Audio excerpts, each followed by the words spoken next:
Marital joy on a family holiday. Is that even possible?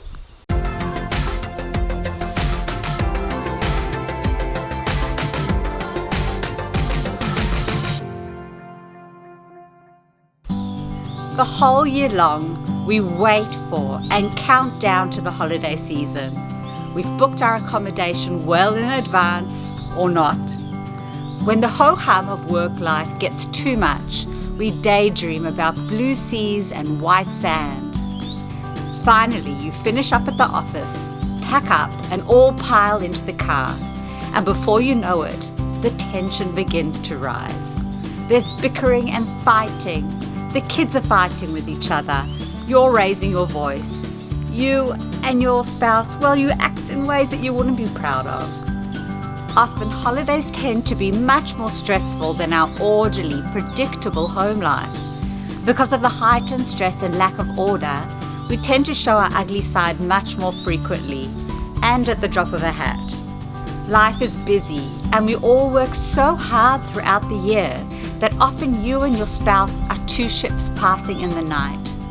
When do you find quality time to bond, to connect, to keep the flame alive? Now that we've reached the holidays, instead of the focus being solely on keeping the kids happy, we have a unique opportunity. An opportunity to discover how your partner has changed and grown since the last time you holidayed.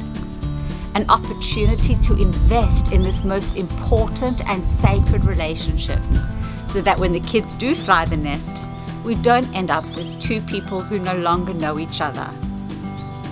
Let's try to reconstruct our expectations of the ideal family holiday using these 5 tips.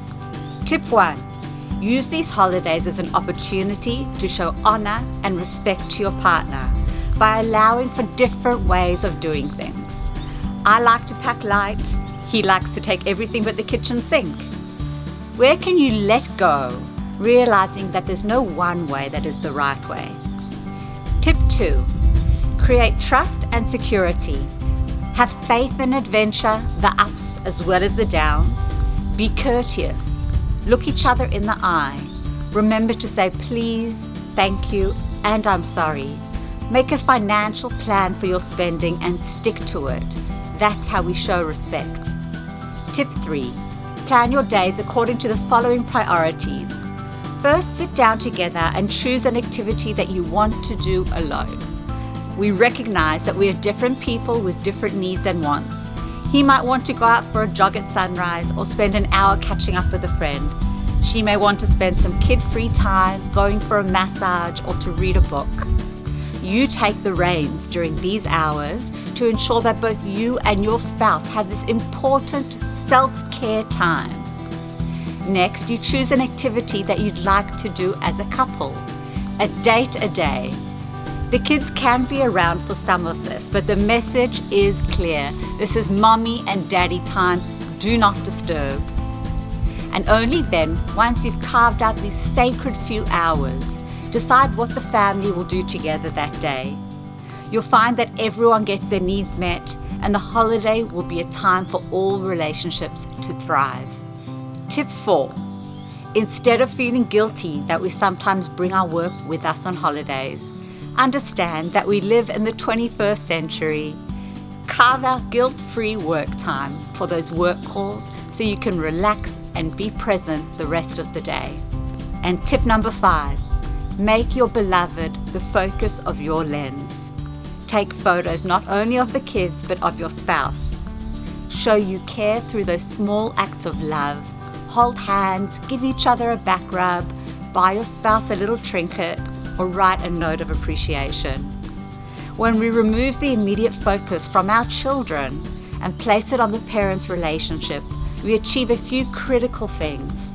Our children learn the important lesson that they are not the center of the world, nor are they the center of your world. Rather, they are part of a community of family with a hierarchy of elders and youngers, each with needs that need to be juggled and prioritized. A family is a team, and if each person is not having their needs met, the family unit is out of balance and everybody feels it. The unique opportunity of a holiday is that by leaving the constraints of normal life, we are exposed to a multitude of newness all around us. This lack of structure can be the most important time for educational messages to filter in. This is the time for your children to see the best of you come out. The teachable moments are endless, but the most impactful are those taught through action and modeling. Go ahead and enjoy your well-deserved holiday. It really can be a time for marital joy, transforming it from a time of contention to a time of connection. It takes a little bit of work to get there, but it is so worth it. Now back to making awesome memories with my spouse and the kids, of course.